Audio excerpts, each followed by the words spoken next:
Hörmətli müəllimlərimiz, səbrinizə salamlayırıq. Bildiyiniz kimi artıq mövzularımızın mühüm hissəsi tədris olunubdur və biz təbii ki, çalışacağıq ki, növbəti proseslər çərçivəsində artıq təkrarlara, yəni mövzuların daha dərinləşdirilməsinə şərait yaradaq. Əlbəttə ki, testlərimiz öz yerində davam edəcəkdir. Bununla yanaşı müəyyən mövzuları da daha dərinləşdirib mükəmməlləşdirmək üçün deməli tədrisin keyfiyyətini bu istiqamətə yönəldəcəyik. Bilirsiniz ki, çərçivə sənədində qeyd edildiyi kimi, mühüm hissələrdən biri də təhlükəsizlik məsələsi, eyni zamanda ilkin tibbi yardım göstərilməsi ilə bağlıdır. Ona görə bu gün mən ilkin tibbi yardım haqqında danışacağam. Artıq ekranda müəyyən hissələrə biz yenə də genişləndirsək də, amma onlar daha çox özüm elə şifahi olaraq sizə məlumat verəcəm və əlbəttə ki, ekranda digər məsələlərin qısa, belə deyək, necə deyərlər, xülasəsi verilibdir, qeyd edilibdir. Bilirsiniz ki, məktəblər təhsil müəssisəsində baş verəcək hadisələrdən biri, məsələn, sınıflar ola bilər. Biz bilməliyik ki, sınıflar zamanı nə etməliyik? Ümumiyyətlə, sınıflar baş verdiyi zaman, əlbəttə ki, bu kəskin ağrı baş verə bilir. Çünki artıq sümük deformasiyaya uğrayır və sınıq yerində də şişmə baş verə bilir. Yəni, sınıflar açıq və qapalı ola bilər. Belə halda bizim bilməli olduğumuz nədir? Yəni, tərbiyəçi belə halda nə etməlidir? Açıq sınıq zamanı qanaxmanı dayandırmaq, yaranı deyək ki, üzərinə sarğı qoymaq və yaxud da qırılan sümüyün hərəkətsizliyini təmin etmək lazımdır. Yəni, onu tərpətmək olmaz, sakit şəkildə yerində qalmasını təmin etmək lazımdır və ən azı 2 oynaq fiksə edərək, belə deyək, biri yuxarı, digəri isə qırıq yerin altında saxlanılması vacibdir. Amma əlbəttə ki, bunu etmək imkanı olmadığı halda ilkin olaraq, yəni tərbiyəçi müəllimin tətbiq edəcəyi iş sümüyün, belə deyək, yəni baş verən qırıqla bağlı sümükdə daha ciddi fəsadların baş verməməsi üçün onun hərəkətsizliyinin təmin edilməsidir ki, buna da immobilizasiya deyilir və yaxud da elə bunun adını biz hərəkətsizlik kimi yadda saxlaya bilərik. Və təbii ki, bu prosesdən sonra da təcili yardım çağırılır və zərər çəkən uşaq xəstəxanaya çatdırılması təmin olunur. Daha sonra baş verəcək hallardan, faktorlardan biri də yaradır. Bilirsiniz ki, yara dəri və selikli qişaların bütövlüyünün pozulmasıdır və bədən toxumalarının zədələnməsidir. Səbəbi isə mexaniki təsirdir. Yəni, bunlar qanaxma, ağrı, zədələnmiş orqanın deməli, işinin pozulması bu kimi hallarla müşayiət olunur və infeksiya ilə ağırlaşa bilər. İlk yardım deməli, zamanı deməli, bunu biz peroksitlə, hidrogen peroksit deyirlər. Hidrogen peroksitlə yuyuruq və mümkün qədər dezinfeksiya edilməsini təmin edirik. Və bunu təbii ki, təmiz bir sarğı ilə bağlayıb dezinfeksiyadan sonra yaranın yerini deməli örtürük ki, xarici təsirlərdən qoruya bilək. Və yara kifayət qədər böyükdürsə və çox miqdarda qanaxma varsa, qanaxmanın qarşısını alan bir çox sarğı deməli tətbiq etmək lazım gəlir. Və sarğı qanla isladılmışsa, onu açmaq olmaz. Üstünə başqa bir, belə deyək, sarğı qoymaq lazımdır. Bunun üçün də təbii ki, yenə də məktəbəqədər təhsil müəssisəsində hər an belə bir sarğının bipin olmasına gərək vardır ki, belə bir proses baş verərsə, bunun qarşısı tərbiyəçi müəllim tərəfindən ilkin olaraq alınsın. Tərbiyəçinin digər etməli olduğu nədir? Təbii ki, bu işi gördükdə öz əllərini təmizləyməlidir. Çünki yaraya infeksiya keçə bilər. Yaranın ətrafını da dezinfeksiya edicisi dediyimiz kimi hidrogen peroksit maye ilə deməli təmizləməlidir.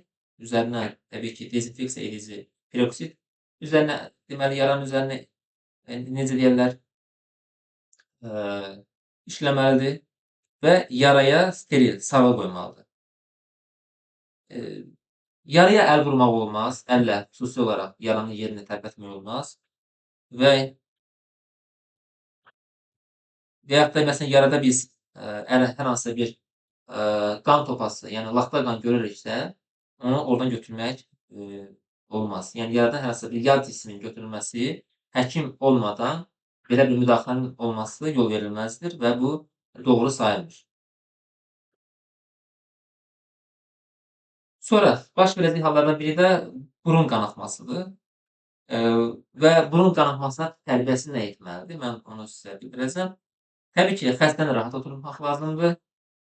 Deməli, baş bədəndən, yəni yuxarıda olmalıdır, yəni insan normal vəziyyətində olmalıdır. Başı arxaya əymək olmaz burun qanaxması zamanı. Xəstənin başını biraz irəli əymək, qanın deməli boğazına və ağzına düşməməsi üçün onu biraz başını irəli əyə bilərik. Burnu silmək deməli lazım deyil, olmaz. Çünki qanaxma arta bilər. Onu daha da necə deyərlər, qanaxmanı sürətləndirə bilərik. Onun üçün də belə halda burun silmək olmaz. Yəni dəsmalla bəzən bu yanlış addımdır ki, burnu silirlər. Bu əlbəttə ki, olmaz. Sonra burnun kənarların orta divara sıxmaq, yəni burundan tutaraq sıxmaq. Bu da olmaz, bu da doğru deyil. Bundan əvvəl burun keçidlərinə deməli hidrogen peroksidin həlli ilə nəmləndirilmiş uzunvari tamponlar qoyulması da deməli ola bilər, amma bu olmadığı halda ən azından dediyimiz o digərlərini etmək olmaz. Və təbii ki, rahat oturtmaq və başının deməli bədəndən yuxarı olmasını təmin etmək lazımdır. Və əlavə olaraq boynun arxa hissəsinə və burnun alınla olan ara hissəsinə isə soyuq bir kətan da qoya bilərik. Yəni buz paket də qoya bilərik ki, təxminən bir 15-20 dəqiqə orada qaldıqda da deməli o qanaxmanın dayanmasına təbii ki, birbaşa kömək edən amillərdən biridir. Və təbii ki, bu proses çərçivəsində eyni zamanda da təcili yardıma, səhv olaraq təcili yardımın çağırılması əsasdır. Amma təcili yardım gələnə qədər də tərbiyəçi müəllim tərəfindən məhz bu prosedurlar həyata keçirilməlidir. Sonra baş verəcək proseslərdən biri də çıxıq ola bilər. Bu nə ilə müşahidə olunur? Yəni əlamətləri ağrıdır, şişkinlikdir, sonra zədə olan oynaqda hərəkətin məhdudlaşması və s. Bunlar çıxığın əlamətləridir. Bunun üçün, yəni belə bir hadisə baş verdiyi zaman nə etmək lazımdır? Yenə də belə halda sakit şəkildə uşağın qalmasını təmin etmək lazımdır. Çıxıq yerini soyutmaq lazımdır. Ora soyuq bir, deyək ki, buz parçasını və yaxud da dəsmal, yəni belə deyək, soyuq bir dəsmal ora bağlamaq lazımdır. Və yaxud da buz parçasını dəsmala bükərək onun çıxığın üzərinə bağlamaq olar. Və təbii ki, təcili yardım çağırılaraq uşaq travma məntəqəsinə aparılması təmin edilməlidir. Bu şəkildə, yəni artıq ilkin yardım olaraq sizə edəcəyiniz bunlardır. Bunları edə bilərsiniz. Sonra baş verəcək yüksək qızdırma fonunda bilirsiniz ki, uşaqlarda qıcolma baş verə bilər. Buna febril qıcolmalar deyirlər. Ümumiyyətlə 38.8 Selsidən yuxarı olan temperatur qızdırmalara səbəb ola bilir. Adətən 3 aylıqdan deməli 5 yaşa qədər qıcolmalar çox olur. Yəni febril qıcolmaların inkişafında bir neçə risk faktoru var. Belə halda tərbiyəçi nə etməlidir? Dərhal təcili yardım çağırmaq təbii ki, önəmlidir. Mümkün qədər tez uşağın bütün paltarları çıxarılmalıdır. Çox yumşaq olmayan bir yerə qoymaq lazımdır uşağı. Otağa təmiz və sərin hava gəlməlidir. Uşağın vəziyyətini pisləşdirə biləcək əgər şaxtalı havanın daxil olması varsa, onun da qarşısını almaq lazımdır. Fiziki soyutma metodlarını istifadə etmək. Məsələn, xəstəni vaxtsız buraxmamaq lazımdır. Yüksək bədən istiliyini azaltmaq üçün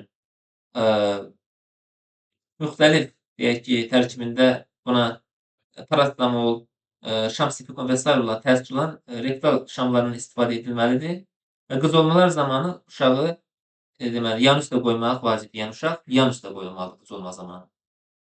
Sonra əgər elektriklə zədələnən zaman uşağa nə edilməlidir yardım olaraq? Bunları mən sizə deyəcəm. Təbii ki, yəni bunu arzu edilməz bir məsələdir, amma hər halda kiçik bir elektrik toxunması da baş verə bilərsə, bu zaman enerji mənbəyini ayırmaq lazımdır. Yəni təbii ki, uşağın nəfəs aldığını yoxlamaq lazımdır. Xarici qıcıqlara reaksiya varmı? dərisinin rənginə baxmaq lazımdır. Nəfəs yoxdursa, ürək döyüntüsü yoxdur. Təcili olaraq ürək ağız reanimasiyasına başlamaq lazımdır və təbii ki, ürəyin demək masajını təmin etmək lazımdır. Eyni zamanda əlbəttə ki, mütləq zəng vurmaq lazımdır. Təcili yardıma, həkim çağırılmasını təmin etmək lazımdır. Belə halda yəni uşaq artıq özünə gəldiyi halda ilkin olaraq onu yastığa qaldıraraq uşağı rahat bir mövqeyə qoymaq lazımdır. Sonra heç bir dərman, su və içki vermək olmaz. Yəni belə halda hər hansı bir dərman, su və içki vermək olmaz və həkimin gəldiyi müddətə qədər təbii ki, gözləmək lazımdır. Sonra qida zəhərlənməsi baş verə bilər. Qida zəhərlənməsində bilirsiniz ki, uşaqların baş ağrısı ola bilər, bu şikayətlər olur. Ürək bulanması ola bilər, qusma, sonra qarın ağrısı baş verə bilər. Ümumi zəiflik ola bilər və yardım qida zəhərlənməsində deməli belə proses zamanı uşağa 3-4 stəkan su, açıq çəhrayı rəngdə olan deməli kaliumlar verilməlidir. Onlar həlli qarışdırılıb verilməlidir. Sonra qusma refleksi həyata keçirilməlidir. Yəni uşağı təhlükə etmək lazımdır ki, o qussun. Və qusma baş verdikdən sonra da uşağa isti çay verilməlidir. Deməli və təcili yardım təbii ki, çağırılmalıdır. Yəni bu artıq belə deyək, ehtimaldır ki, əgər zəhərlənmə baş veribsə, uşaq qusmalıdır. Yəni qusduğu haldan sonra çayın verilməsində ziyan olmaz. Amma başqa əlavə maddələr, deyək ki, qida maddələri verilərsə, bu əlbəttə ki, doğru hal olaraq qəbul edilmir.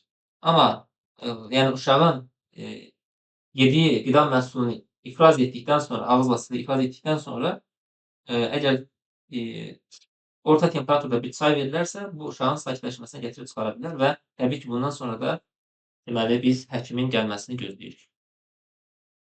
Sonra yanıqlar zamanı uşağa ilk yardım necə olur? Ümumiyyətlə ağrının və toxumaya qədər deməli dəyən ziyanın dərəcəsindən asılı olaraq yanıqların bir neçə deməli dərəcəsi olur. Birinci dərəcəli yanıqları var. Yanıqların bu zaman dərinin qızarması ilə özünü göstərir və bunlar çox zərər verməz və onları aradan qaldırmaq üçün zədələnmiş ərazini soyuq suda tutmalıyıq.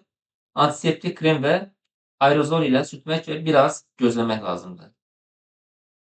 Sonra ikinci dərəcəli yanıqlar var ki, bunlar suluqlardır, dərinin zədələnmiş hissələridir ki, onlar artıq göz önündə canlanır və bunlar da çox təbii ki, ağrılı olur. Sonra üçüncü dərəcəli yanıqlar var ki, dərinin kifayət qədər dərin qatlarına təsir göstərir. Dördüncü dərəcəli yanıqlar isə yanmanın deməli dəri toxumasının kömürləşməsi kimi əzələlərin, vətənlərin və sümüklərin zədələnməsi meydana gəlir. Və təbii ki, geyimdə əgər yanıq baş verərsə, yanığı biz, yəni geyimdə ümumiyyətlə yanığı varsa, o şəkildə o zaman təbii ki, onun söndürülməsini təmin etməliyik. Ümumiyyətlə tərbiyəçi nə etməlidir? Zərərçəkmiş uşağı yüksək deməli temperatur mənbəyinin təsir zonasından çıxartmaq lazımdır. Paltarın yanan hissələrini söndürmək lazımdır, əgər hər hansı bir bez, yorğan və s. varsa və alovun üstünə deməli hər hansı belə deyək, oksigenin qarşısını almaq üçün, yəni deyək ki, bir vasitə ilə oksigen orada boğulmalıdır. Bu zaman yanığın kəsilməsinə köməkçi olur və ya yaxud da su ilə təbii ki, bunu təmin etməliyik. Zədə yerində 20 dəqiqə soyuq suda saxlamalıyıq. Ağrı kəsici, deyək ki, Nurofen və yaxud da parastamol və s. qəbul edilməsini təmin etməliyik. Bunun layihəsini geniş yanıqlar olan yerlərdə steril bir sarğı tətbiq edib yanıq səthini təmiz cuna və ya örtülü dəsmal ilə örtmək lazımdır. Göz yanması üçün deməli soyuq kətandan və s. istifadə etmək mümkündür. Və bundan sonra təbii ki, zərərçəkmiş uşağı tibb mərkəzinə çatdırmaq və yaxud da ki, təcili tibbi yardımın gəlməsini gözləmək lazımdır. Sonra baş verəcək hadisədən biri tənəffüs yollarında düşən xarici cisimlər zamanı ilk yardım ola bilər. Məsələn, qida qəbul edərkən və ya oyun zamanı uşağın normal bir vəziyyətində qəfildən pisləşmə, halının pisləşdiyini görə bilərik. Məsələn, burada öskürək, qusma kimi hal baş verə bilər. deyək ki, səsli tənəffüsün dəyişməsidir, sonra nəfəsdə çatışmamazlıq baş verə bilər. Belə halda artıq biz bilməliyik ki, burada yad cismin tənəffüs yollarına düşdüyü müşahidə olunur. Tərbiyəçi nə etməlidir? Boğulma əlamətləri yoxdursa, yəni təcil yardım çağırın, pəncərəni açın, uşağın öskürməsini deməli ondan istəyin, tələb edin və uşaq otura bilmirsə, onu daha rahat bir mövqe veririk və deməli üstünlük verilən mövqe də yan tərəfdə uzanmalıdır, yəni uşağın yan tərəfdə uzanmasını təmin edirik. Boğulma əlaməti varsa nə etmək lazımdır? O zaman onun öskürməsini və gövdəsini belə deyək,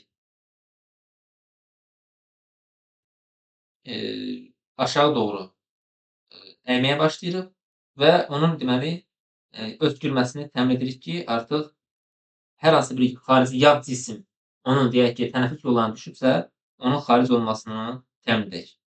Və yaxud da belə bir halda qarın nahiyəsindən sıxa bilərik, arxa hissədən və qarnın ortasından 4-5 dəfə sıxıcı hərəkətlər etmək lazımdır ki, nəticə etibarilə uşaqda artıq tənəffüs yollarında demək, o xarici təsirin çıxması üçün belə deyək, artıq hər hansı bir öskürək və yaxud da ki, o oksigenin oradan çıxması üçün biz həmin o prosesi həyata keçirməliyik.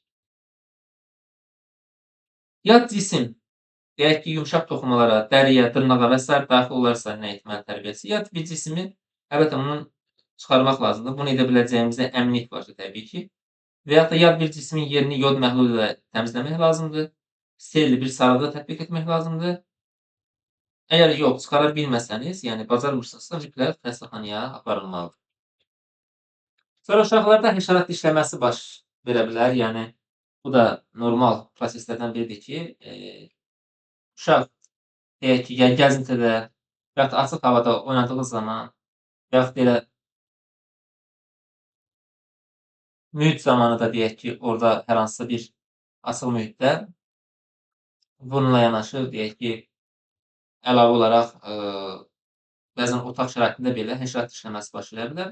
Əlamətlər də arı və həşəratların saçması, baş gicəllənmə ola bilər, yəni ürək bulanması ola bilər, qusma, ağızda quruluq ola bilər, azdar ola bilər, sürətli nəbz ola bilər, tək nəfəslik və bu kimi hallar baş verə bilər. Və saçmalar xüsusilə gözlərdən, ağzın, dodaqların, seyirlik qışalarında özünü göstərə bilər və ilk yardım zamanı təbii ki, orada olan, yəni saçma zamanı olan ləkəni çıxardırıq. Sonra yaranı spirт ilə yuyub və soyuq halda onun üzərinə deməli yerləşdiririk.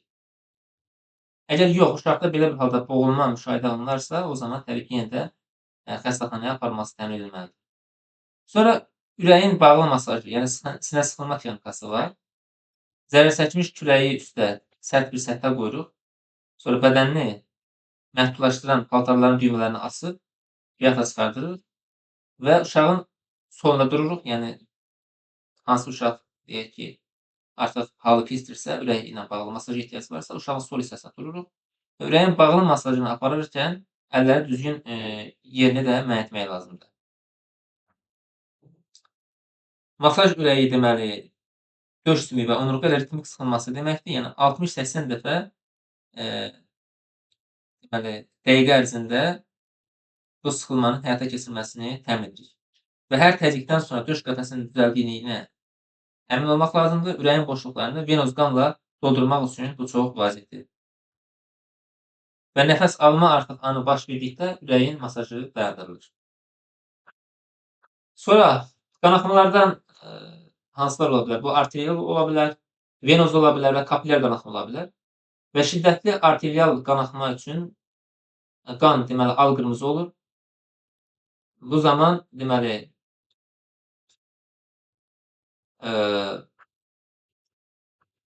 qanaxma olan yerə təmiz bir parça qoyuruq və qanaxma tamamilə dayanana qədər onu sıxırıq. Sonra venoz qanaxma baş verdiyi zaman nə edirik? Venoz qanaxma zamanında onun müvəqqəti dayandırılması üçün deməli zədələnmiş ətraf yuxarı qaldırılır və ətraf sıxıcı sarğı qoyulur. Kapilyar qanaxma isə damcı-damcı gəlir, yəni bu kiçik bir qanaxmadır və yara bandı ilə bunu sarıyıb yaranın deməli daha doğrusu qanaxmanın baş verməsinin qarşısını almaq mümkündür. İndi isə şüur itkisi ilə bağlı baxaq. İlkin yardım necə olmalı? Ümumiyyətlə, şüur itkisi baş verdikdə bu zəiflik, baş gicəllənmə, uşaqda solğunluğun, ürək bulanmanın, zəif nəbzin, sonra gözlərdə qaralma kimi əlamətlərlə müşahidə edilə bilər və belə halda uşaqda şüur hiss edildiyimiz zaman, yəni şunu itirməkdən artıq şübhə edə bilərsiniz ki, artıq uşaqda şüur itkisi baş vermişdir. Və təsvir edilən vəziyyətin müddəti adətən 50 saniyə, maksimum 1 dəqiqə çəkə bilər. Adətən 50 saniyə, yəni tibbi cəhətdən 50 saniyə ərzində olur deyə qəbul edilmişdir. Səbəbləri də qanda hemoqlobinin konsentrasiyasının azalmasıdır. Bu halda bəli, belə bir patologiya baş verir. Bunun təbii ki, tibbi cəhətdən elmi təsnifatını bilməyə ehtiyac yoxdur, amma şun itməsi əlamətlərini biz, yəni dediyimiz o güclü tərləmə, səthi nəfəslə, sonra genişlənmiş bəbəklər, yəni göz bulan genişlənmiş bəbəklər və s. Bu kimi əlamətlər də artıq şun itməsi əlamətləri kimi özünü göstərir ki, biz onda anlamalıyıq ki, başa düşməliyik ki, artıq uşaqda şüur itkisi, yəni şun itməsi əlamətləri baş verir. Tərbiyəçi belə halda nə etməlidir?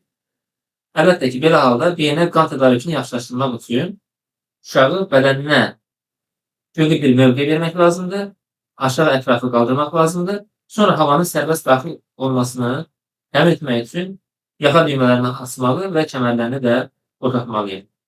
Uşaq yerə qoyulduqda və sərbəst nəfəs ala bildikdə naşatır spirtlərinə batırılmış pambıq iynəmək üçün ona şərait yaratmaq lazımdır, yəni pambıq iyrətmək lazımdır.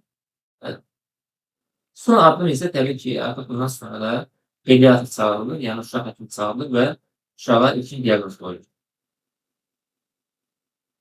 İlk tibbi yardım, yəni bunun pedaqoji heyət təmin etməyi bacarmalıdırmı? Və təbii ki, bacarmalıdır. Bu süni tənəffüs texnikasını bunu bilmək lazımdır.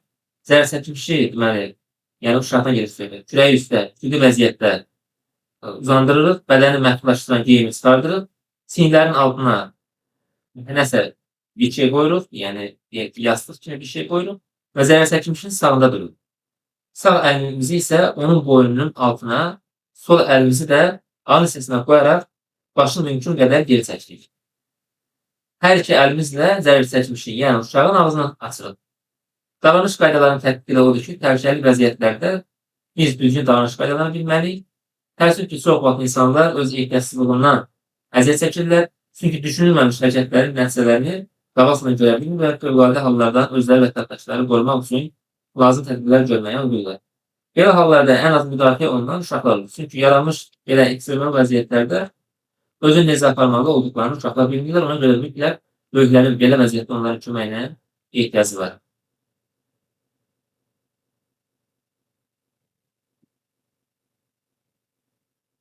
Əlbəttə, hər bir prosesdə profilaktik tədbirlərin həyata keçirilməsi, yəni ilkin qabaqlayıcı tədbirlərin həyata keçirilməsi vacibdir. Və məktəbəqədər yaşlı uşaqlarla iş zamanı təhlükəsizlik davranışının əsaslarının formalaşdırılması da məhz bu prosesdə həyata keçirilir. Yəni, burada tək tibbi qaydaları yox, həm də təbii ki, mədəni gigiyena qaydaları, bacarıqları, etiketinin formalaşdırılması çərçivəsində və s. bu şəkildə uşaqlarla təbii ki, mütəmadi söhbətlər aparılmalı. Yəni, birinci dediyimiz o tibbi ilkin yardımları biz özümüz bilməliyik. Bununla yanaşı, uşaqlarla da bununla bağlı əlbəttə ki, hər zaman mütəmadi mövzu ətrafında söhbətlər aparılmalıdır və uşaqların da gələcəkdə belə vəziyyətlərə hazır olmasını təmin etmək üçün onlara təlim təbii keçirilməsi vacibdir. Salam, hörmətli müəllimlər. Bugün məktəbəqədər təhsildə ilkin tibbi yardım qaydaları mövzusunu ətraflı şəkildə nəzərdən keçirəcəyik. Bilirəm, müəllim olmaq onsuz da böyük bir məsuliyyətdir. Gün ərzində onlarla uşağın təlimi, tərbiyəsi, onların psixoloji vəziyyəti ilə maraqlanırsınız, lakin gəlin razılaşaq ki, bütün bunlardan daha vacib, daha fundamental bir məsələ var, o da uşaqların fiziki təhlükəsizliyi və sağlamlığıdır. Uşaqlar olan yerdə hərəkət var, enerji var və təəssüf ki, bəzən də qəfil qəzalar qaçınılmaz olur. Məqsədimiz uşaqların həyatını ən gözlənilməz, ən kritik vəziyyətlərdə necə qoruya biləcəyinizi addım-addım ən xırda detallarına qədər öyrənməkdir. Tərbiyəçi müəllimlərin qəfil hadisələr zamanı düzgün ilkin yardım qaydalarını bilməsi, inanın mənə, sadəcə vəzifə borcu deyil, bu sözün əsl mənasında həyati bir zərurətdir. Çünki bəzən həkimin gəlib çatmasına qədər olan o ilk bir neçə dəqiqə hər şeyi həll edir. Gəlin bu vacib mövzuya birlikdə dərindən daxil olaq və hər bir ssenariyə tam hazır olduğumuzdan əmin olaq. Əvvəla, çox vacib bir psixoloji bariyeri aşağın. Bir çoxumuz qəza anında panikaya düşürük. Çünki düşünürük ki, mən axı həkim deyiləm, nəsə səhv edərəm. Baxın, Azərbaycan Respublikasının qanunvericiliyi də birmənalı şəkildə bildirir ki, müəssisədə tibbi xidmət peşəkar tibb işçiləri tərəfindən həyata keçirilir. Yəni, kimsə sizdən həkim olmağı, cərrahi müdaxilə etməyi və ya dəqiq diaqnoz qoymağı gözləmir. Sizin məqsədiniz hər hansı xəstəliyi müalicə etmək deyil. Bəs siz kimsiniz o anda? Siz hadisə yerində ilk müdaxilə edən, zərərçəkəni əlavə təhlükələrdən qoruyan və peşəkar tibbi yardım gəlinə qədər vəziyyətin daha da ağırlaşmasının qarşısına alan o ən əsas qoruyucu şəxsiniz. Sizin missiyanız vaxt qazanmaqdır. Öz başına dərman vermək, sınmış sümüyü yerinə salmağa cəhd etmək, bax bunlar qəti şəkildə yol verilməzdir və səlahiyyət həddini aşmaq sayılır. Beləliklə, beynimizdə bu qızıl qaydanı həkk edirik, biz yalnız qoruyur, vəziyyəti stabilləşdirir və təcili yardımı təmin edirik. Başqa heç nə. Bugünkü izahlı təlimimizin planı kifayət qədər zəngindir, çünki heç bir detalı nəzərdən qaçırmaq istəmirik. İlk olaraq təhlükəsizlik və ilkin qiymətləndirmə mərhələsini keçəcəyik, daha sonra vaxtla yarışdığımız həyati təhlükəli vəziyyətlərə baxacaq, ardınca bağçada ən çox rast gəlinən qanaxmalar və mexaniki travmaları müzakirə edəcəyik, 4-cü bölmədə yanıqlar və mühit təhlükələrindən, 5-ci bölmədə dişlənmələr və zəhərlənmələrdən danışacağıq, nəhayət, ən sevdiyim hissi olan profilaktika və təhlükəsizliklə, yəni qəzaları baş vermədən necə önləmək olar mövzusu ilə yekunlaşdıracağı. Elə isə keçək birinci bölməmizə, təhlükəsizlik və ilkin qiymətləndirmə. Bunu belə düşünün, bu bölmə hər hansı bir bədbaxt hadisə zamanı atmalı olduğunuz ən fundamental, ən həlledici addımdır. Binanın bünövrəsi kimidir. Bu mərhələni sərf etsəniz, qalan heç bir yardım işə yaramayacaq. Gəlin bir ssenari canlandıraq. Otağa daxil olursunuz və bir uşağın yerdə hərəkətsiz yatdığını görürsünüz. İnsanın ilk instinkti nədir? Təbii ki, dərhal uşağın yanına qaçmaq, onu qucaqlamaq, qaldırmaq. Amma durun, istənilən qəza anında birinci addım bu deyil. Birinci addım, təhlükəni müəyyən et və aradan qaldır. Özünüzə bir saniyəlik sual verin. Bu uşaq niyə yerdədir? Bəlkə otaqda gözə görünməz bir qaz sızması var. Bəlkə yuxarıdan bir elektrik naqili qırılıb və uşağın üzərinə düşüb. Siz də ona toxunsanız, cəryan sizi də vuracaq. Əgər təhlükə hələ də davam edirsə, siz uşağa toxuna bilməzsiniz. Əvvəlcə qazı bağlamalı, elektrik gərginliyini kəsməli və ya təhlükə mənbəyini aradan qaldırmalısınız. Əgər bunu etməsəniz, sadəcə ikinci bir zərər çəkənə çevriləcəksiniz və uşağa heç kim kömək edə bilməyəcək. İkinci addım. Təhlükənin olmadığını yəqin etdikdən sonra dərhal uşağın huşunu yoxlayırıq. Yaxınlaşıb hündür səslə adını çağırır, çiyinlərindən güncücə toxunursunuz. Səsə və ya toxunuşa hər hansı reaksiya, inilti, göz qırpma varmı? Üçüncü addım. Əgər reaksiya yoxdursa, nəfəs və nəbzin yoxlanılmasına keçirik. Çox diqqətli olun, bu proses ən çoxu 10 saniyə çəkməlidir. Panik anında 10 saniyə adama 1 saat kimi gələ bilər, amma siz 10 saniyədən çox vaxt itirməməlisiniz. Uşağın sinəsinin qalxıb endiyinə baxın, qulağınızı ağzına yaxınlaşdırıb nəfəs səsini dinləyin, yanağınızla nəfəsin istiliyini hiss etməyə çalışın. Və dördüncü addım. Əgər huş, nəfəs və ya nəbz yoxdursa, vaxt itirmədən dərhal təcili yardım çağırırsınız. İndi isə o məşhur nömrələr haqqında danışaq. Təcili tibbi yardım üçün 103, fövqəladə hallar üçün 112. Hamımız bu nömrələri bilirik, düzdür. Lakin inanın mənə, qəza anında o dəhşətli stres və talaş içində bu zəngi necə etməyimiz o qədər böyük fərq yaradır ki. Zəng edib telefonda qışqırmaq, tez olun uşaq pisdir, deyib telefonu söndürmək heç bir işə yaramayacaq. 103-ə zəng edərkən siz maksimum dərəcədə dəqiq, aydın və soyuqqanlı hesabat verməlisiniz. Nə deyirik? Birincisi, bağçanın tam və dəqiq ünvanı. Bəzən panikadan adam işlədiyi küçənin adını unudur, ona görə bunu əvvəlcədən avtomatlaşdırmaq lazımdır. İkincisi, zərər çəkən uşağın təxmini yaşı.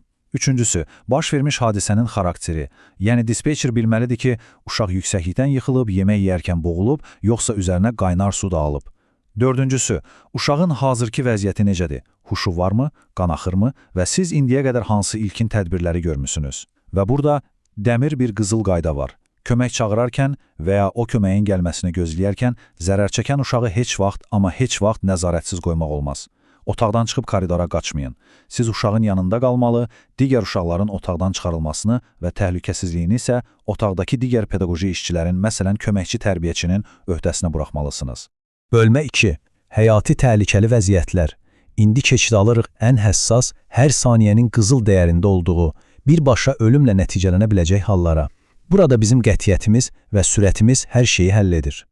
Ürək akciğer reanimasiyası, qısaca OAR kimi tanıdığımız proses. Yenə bir ssenari təsəvvür edək.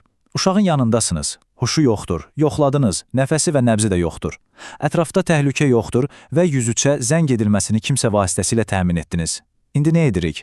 Təcili yardımın gəlməsini əllərimizi qoynumuza qoyub gözləyirikmi? Qətiyyən xeyr. Dərhal heç bir saniyə itirmədən OAR-a başlayırıq. Çünki beyinə oksigen getməsə, bir neçə dəqiqə ərzində geri dönüşməz beyin ölümü başlayır. Bu proses sadəcə sinəyə basmaq deyil, riyazi bir dəqiqliklə icra olunmalıdır. Əllərinizi uşağın döş qəfəsinin tam mərkəzinə yerləşdirirsiniz. Sıxmaların dərinliyi uşaqlar üçün təxminən 5 sm olmalıdır. Bəli, bu sizə dərin görünə bilər, amma ürəyi sıxıb qanı pompalaması üçün bu dərinlik şərtdir. Ritmi isə olduqca sürətlidir. Dəqiqədə 100-120 dəfə sıxma tezliyi. Bu, saniyədə demək olar ki, 2 dəfə basmaq deməkdir. Cəmi 30 dəfə ardıcıl və ritmik sıxma etdikdən sonra dərhal uşağın hava yollarını açmaq lazımdır. Çünki dili qatlanıb nəfəs yolunu bağlaya bilər. Bunun üçün uşağın başını ehmalca arxaya əyir, çənəsini isə barmaqlarınızla yuxarı qaldırırsınız. Bu vəziyyətdə burnunu sıxaraq uşağın ağzından 2 dəfə süni nəfəs verirsiniz. Qayda birmənalıdır və bütün dünyada standartdır. 30 sıxma, 2 nəfəs. Və bu proses təcili yardım gələnə qədər və ya uşaq nəfəs almağa başlayıb özünə gələnə qədər fasiləsiz, dayanmadan davam etməlidir. Keçək digər bir dəhşətli vəziyyətə, boğulma, yəni tənəffüs yollarına yad cismin düşməsi. Xüsusən kiçik yaşlı uşaqlar kiçik oyuncaq hissələrini, qida qalıqlarını asanlıqla udmağa çalışırlar. Boğulma əlamətləri sadəcə yüngül, səsli bir öskürək deyil. Səsli öskürək varsa, deməli hava keçir. Əsl həyati təhlükə olan boğulmada uşaq qəfildən anidən susur. Danışa və ya ağlaya bilmir, çünki hava yolu tamamilə qapanıb. Nəfəs alması pisləşir, öskürməyə çalışır, amma səsi çıxmır. Bu çox qorxulu bir mənzərədir. Uşaq instinktiv olaraq hər iki əlini boğazına aparır. Bu umumdünya boğulma işarətidir. Və saniyələr içində göyərmə, yəni dəri rəngində, xüsusən dodaqlarda və üzdə dəyişiklik başlayır. Belə vəziyyətdə mənbələrimiz çox kəskin, hər kəsin bilməli olduğu bir xəbərdarlıq edir. Tənəffüs yollarına düşmüş o yad cismi gözlə görmədən, sadəcə təxmin edərək, əlinizi, barmağınızı uşağın boğazına salıb axtarmaq və zorla çıxarmağa cəhd etmək qəti qadağandır. Axı niyə? Çünki siz kör-köranı axtarışla o cismi daha dərinə, nəfəs borusunun lap aşağısına itələyə bilərsiniz. Eynilə şüşənin ağzındakı tıxacı barmaqla basıb içəri saldığınız kimi. Yalnız xüsusi təlim keçmiş şəxslərin bildiyi uyğun ilkin yardım üsulu, məsələn kürək nahiyəsinə zərbələr və ya Heimlich manevri tətbiq edilməli və dərhal vaxt itilmədən 103 çağırılmalıdır. Bağçalarda bəzən hovuzlar və ya yay aylarında su oyunları olur. Suda boğulma anında vaxtında edilən düzgün ilkin yardım uşaqların böyük əksəriyyətinin həyatını xilas edə bilər. Qayda necədir? Uşağı dərhal sudan təhlükəsiz yerə, quru və bərk bir səthə çıxarırıq. Su içində effektiv yardım göstərmək mümkün deyil. Dərhal huşunu və tənəffüsünü yoxlayırıq. Və burada çoxlarının etdiyi bir səhvi vurğulamaq istəyirəm. Bəziləri uşağı başaşağı tutub silkələyib içindəki suyu çıxarmağa çalışır. Xeyr. Əgər tənəffüs yoxdursa, içindəki suyu çıxarmaq üçün belə hərəkətlərlə əsla vaxt itirmirik. Dərhal ürək akciğer reanimasiyasına, yəni bayaq öyrəndiyimiz o 30 sıxma və 2 süni nəfəs prosesinə başlayırıq. Təcili yardımın çağırılması prosesi isə mütləq paralel olaraq digər bir əməkdaş tərəfindən həyata keçirilməlidir. Və yenə də təkrarlayırıq, çünki bu çox mühümdür. Uşaq hətta sizin yardımınızla özünə gəlsə, nəfəs almağa başlasa belə, onu evinə buraxmaq və ya nəzarətsiz qoymaq olmaz. O mütləq həkim nəzarətindən keçməlidir. Çünki ağciyərlərdə qalan çox kiçik miqdarda su belə saatlar sonra ikinci boğulma dediyimiz ağırlaşmalara səbəb ola bilər. Üçüncü bölməmiz – qanaxmalar və mexaniki travmalar. Həyati təhlükələrdən sonra gündəlik bağça fəaliyyətinizdə həyətdə oynayarkən ən çox rastlaşacağınız hallar məhz bu yaralar, kəsiklər və sınıqlardır. Gəlin burada doğruları və yanlışları aydınlaşdıraq. Təsəvvür edin ki, uşaq qaçarkən yıxıldı və ciddi şəkildə qanayır. Burada doğrudur olan hərəkət nədir? Əgər görünən aktiv xarici qanaxma varsa, bizim ilk və ən böyük məqsədimiz qan itkisini dərhal dayandırmaqdır. Bunun üçün qanayan nahiyəyə təmiz, mümkünsə steril sarğı ilə, əgər yoxdursa ən təmiz parça ilə birbaşa təzyiq göstərmək lazımdır. Yəni əlinizlə o qanayan yerin üzərinə möhkəm basırsınız. Səthi, kiçik, qanamayan yaralarda isə yaranı sadəcə təmiz su və ya sabunlu su ilə yuyub, infeksiya düşməməsi üçün antiseptiklə təmizləmək kifayət edir. Məsələn, ən çox rastlaşdığımız hallardan olan və mənbəmizin də xüsusi diqqət çəkdiyi qanaxmalarda, o cümlədən ümumi qanaxma hallarında birbaşa təzyiq qaydası həmişə işə yarayır. Amma gəlin görək nələr yanlışdır. Əgər yaranın içində bir şüşə qırığı, taxta parçası və ya hər hansı yad cisim qalıbsa, onu oradan zorla dartıb çıxarmaq qəti qadağandır. Bəzən elə bilirik ki, o cismi çıxarsa uşaq rahatlaşar, amma xeyr, o cisim bəzən kəsdiyi damarın ağzını tıxac kimi bağlayır. Əgər siz onu oradan çəkib çıxarsanız, qanaxma fəlakətli dərəcədə arta bilər və bunu dayandırmaq çox çətin olar.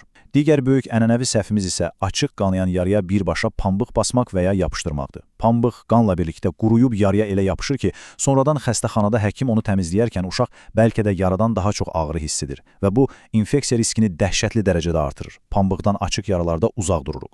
Mexaniki travmaların daha ağır, daha qorxulu forması sınıqlar və çıxılıqlardır. Uşaq hündür yerdən düşdü, qolu pis qatlandı. Əgər o nahiyədə güclü dözülməz ağrı, sürətlə artan şişkinlik, göyərmə və uşaq o ətrafı hərəkət etdirə bilmirsə, biz mütləq sınıqdan şübhələnməliyik. Bu cür zədələrdə doğrudur olan sizin edə biləcəyiniz tək və ən böyük yaxşılıq sümüyü hərəkətsizləşdirməkdir. Yəni, zədələnmiş, sınmış ətrafı hər hansı uyğun sərt əşya ilə, bu ola bilər bir taxta parçası, qalın karton, xüsusi tibbi şina hərəkətsizləşdirmək, yəni şina qoymaq lazımdır. Niyə? Çünki sınmış sümüyün ucları bıçaq kimi kəskin olur. Əgər o sümük tərpənərsə, ətrafdakı sağlam damarları və sinirləri kəsib daha böyük fəlakətə yol aça bilər. Amma yanlışdır və mən bunu həqiqətən bütün ciddiyyəti ilə xüsusi vurğulamaq istəyirəm. Sümüyü dartıb yerinə salmağa cəhd etmək, çıxığı oturtmaq və ya uşağı lazımsız yerə qaldırıb, qucaqlayıb hərəkət etdirmək olmaz. Cəmiyyətimizdə bəzən qolunu çəkdim yerinə düşdü kimi təhlükəli vərdişlər var. Sizi inandırıram ki, bu uşağı ömürlük şikəst edə bilər. Hələ açıq sınıqdırsa, yəni sümük dərini deşib çölə çıxıbsa, o sümüyü geri yaranın içinə itələmək haqqında düşünmək belə qadağandır.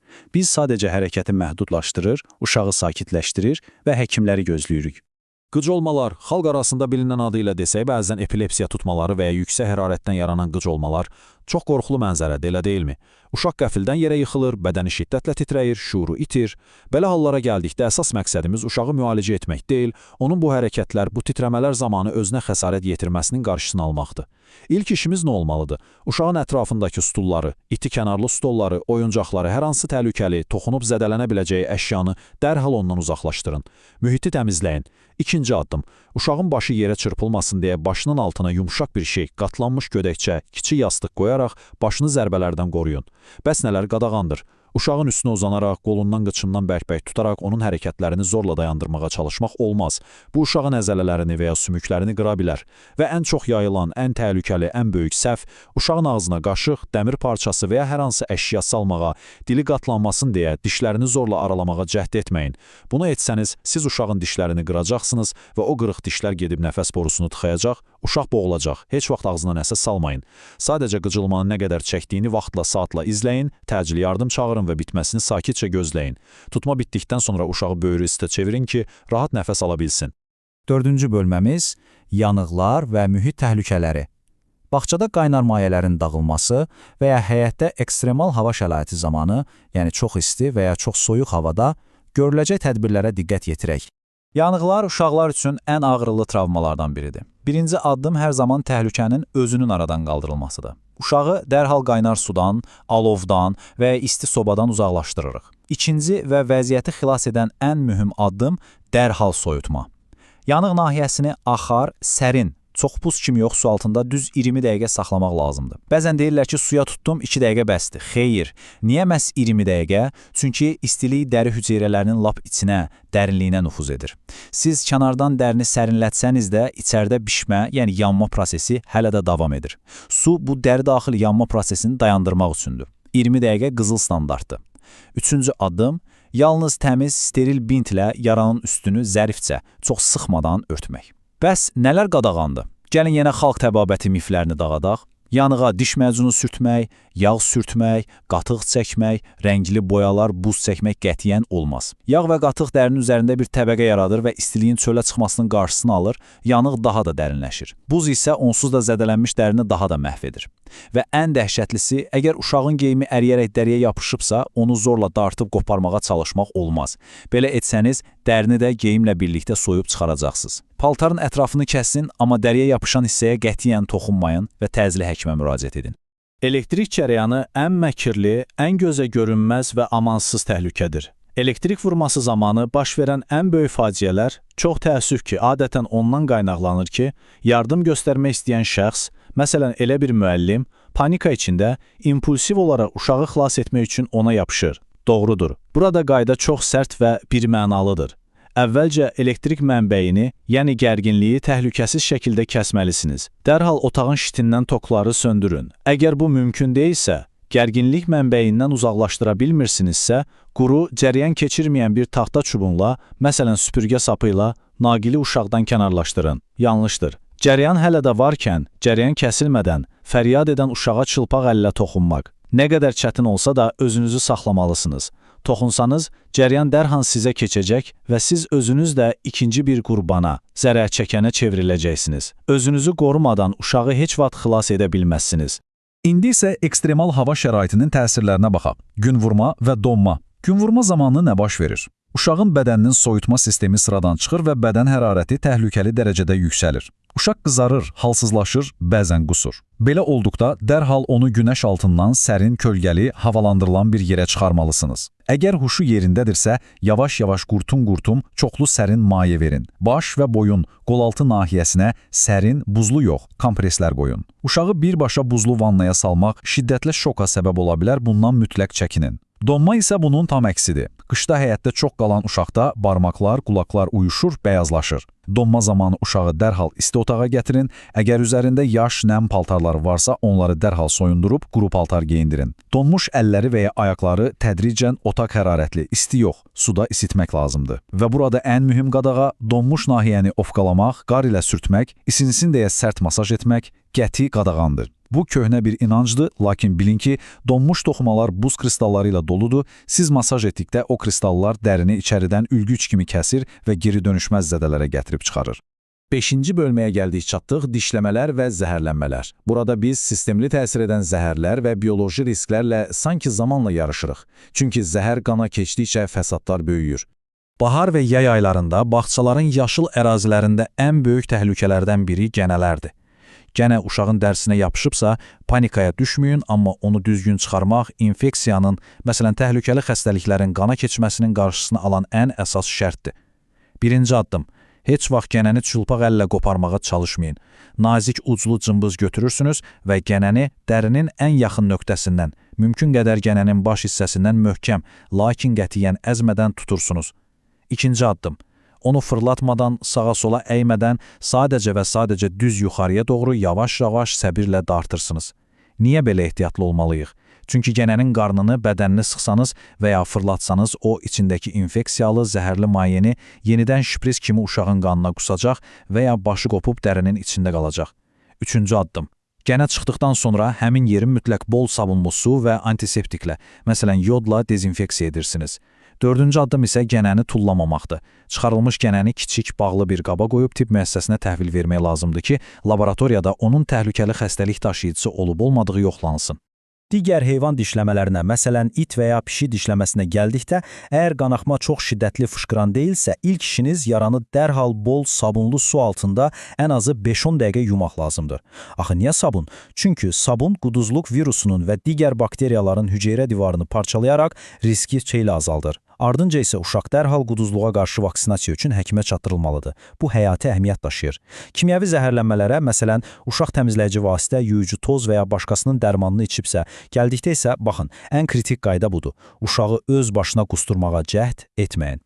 Çoxumuz elə bilirik ki, qussa zəhər canından çıxar. Xeyr, niyə? Çünki o içdiyi yandırıcı kimyəvi maddə mədədən yuxarı geri qaydarkən yemək borusunu və qırtlağı ikinci dəfə özdə daha ağır, fəlakətli şəkildə yandıracaq. Öz başına süd içirtmək, su vermək və ya hansısa başqa dərmanda vermək olmaz. Çünki bu, mədədəki kimyəvi reaksiya sürətini artıra bilər. Sadəcə zəhərlənməyə səbəb olan maddənin qabının şüşəsini mütləq saxlayın ki, təcili yardım həkimləri onun tərkibini bilsin və ona uyğun antidot, zəhər əleyhinə vasitə vursunlar. Və dediyimiz kimi dərhal üzü çağırın. 6-cı və nəhayət sonuncu bölməmiz profilaktika və təhlükəsizlik. Bilirsinizmi, ən yaxşı, ən möhtəşəm ilkin yardım nədir? Heç o yardıma ehtiyac qalmamasıdır. Yəni, hadisənin, qəzanın baş vermə səbəblərini əvvəlcədən görmək, təxmin etmək və təhlükəni böyümədən neytrallaşdırmaqdır. Buna proaktiv yanaşma deyilir. Hər bir təhsil müəssisəsinin qrup otağında, dəhlizlərində və ya mərkəzi tibb məntəqəsində mütləq şəkildə standartlara cavab verən ilkin yardım çantası əlçatan yerdə olmalıdır. O çantanın içində nələr olmalıdır? İlk növbədə yaraları bağlamaq üçün müxtəlif ölçülü steril sarğı materialları, quru bintlər və yara örtükləri. Qanla təmas zamanı sizin özünüzü qanla keçən infeksiyalardan qorumağınız üçün mütləq bir dəfəlik əlcəklər və geyimi, binti kəsmək üçün xüsusi ucu küt, tibbi qayçı lazımdır. Yaraların kənarlarına təmizləmək üçün spirt, povidon yod kimi antiseptik məhlullar mütləqdir. Ağır, həyati təhlükəsi olan travmalar üçün isə boyun şinası və çox güclü arterial qanaxmalar üçün turniket əlçatan olmalıdır. Lakin burada çox böyük bir diqqət işarəsi var. Bizim cəmiyyətdə tez-tez rast gəlinən bir yanlışlıq. Tərbiyəçi müəllimin çantadan hansısa ağrı kəsici, qızdırma salıcı tablet və ya sirop çıxarıb uşağa verməsi ilkin yardım sayılmır. Öz başına, həkim tərinatı və ya valideynin rəsmi yazılı icazəsi olmadan uşağa hər hansı bir dərman vermək qəti qadağandır. Çünki uşağın o dərmana qarşı anafilaktik şok, yəni ölümcül allergik reaksiyası ola bilər və bu məsuliyyəti siz daşıyacaqsınız.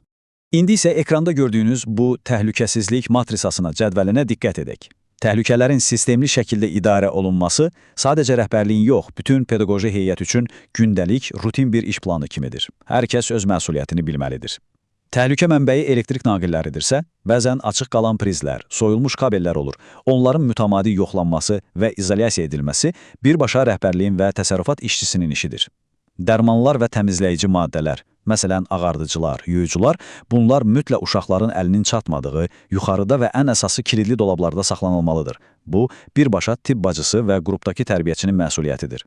Həyətdəki yelləncəklər, sürüşkənlər, oyun avadanlıqları hər səhər uşaqlar gəlməmişdən əvvəl heç bir qırığı, pası, boşalmış vindi yoxdur ki, deyə texniki sazlığa görə tərbiyəçi tərəfindən vizual yoxlanılmalıdır. Əgər bağçanın ərazisində və ya yaxınlığında su hövzələri, kiçik hovuzlar varsa, ətrafı mütləq hündür hasarlanmalı və uşaqlar oradaykən fasiləsiz, gözünüzü qırpmadan vizual nəzarət təmin edilməlidir. Bu, bütün pedaqoji heyətin ortaq məsuliyyətidir. Çünki uşaqların təhlükəsizliyində bir saniyəlik diqqətsizlik, telefonu ələ alıb mesaja baxmaq belə həyat bahasına başa gələ bilər. Beləliklə, dəyərli müəllimlər, bugün biz məktəbə qədər təhsildə uşaqların həyatını xilas edə biləcək, bəlkə də gələcəkdə bir ailənin ən böyük faciəsinin qarşısını alacaq çox mühüm qaydaları detallı və ətraflı şəkildə öyrəndik. Bir şeyi həmişə yadınızda saxlayın.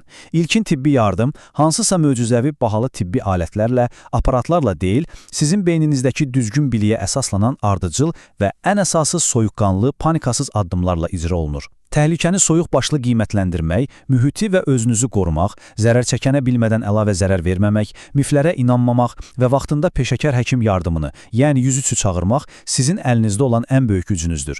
Unutmayın ki, qəza anında valideyn orada olmur, həkim orada olmur, orada yalnız siz olursunuz. Sizin hazırlıqlı, inamlı və məsuliyyətli olmağınız o uşaqlar üçün, valideynlər üçün ən böyük təsəllidir. Sona gəldiyimizdə özünüzə bu vacib sualı verin. Həyati təhlükə anında səlahiyyət həddimi aşmadan soyuqqanlılıqla düzgün ilkin yardımı göstərməyə hazırammı? İnanıram ki, bugünkü izahımızdan sonra cavabınız bir mənalı olaraq bəlidir. Hər birinizə bu çətin, məsuliyyətli, amma bir o qədər də şərəfli işinizdə uğurlar və əlbəttə ki, heç bir qəzanın yaşanmadığı sağlam, üzgülər iş günləri arzulayıram. Ümid edirəm ki, bu öyrəndiyimiz həyati biliklərə reallıqda heç vaxt ehtiyacınız olmaz, amma ehtiyac yaranarsa, o çətin an gələrsə, artıq addım-addım nə edəcəyinizi çox yaxşı bilirsiniz. Vaxt ayırıb diqqətlə dinlədiyiniz üçün hər birinizə təşəkkür edirəm. Mütləq sağ-salamat qalın.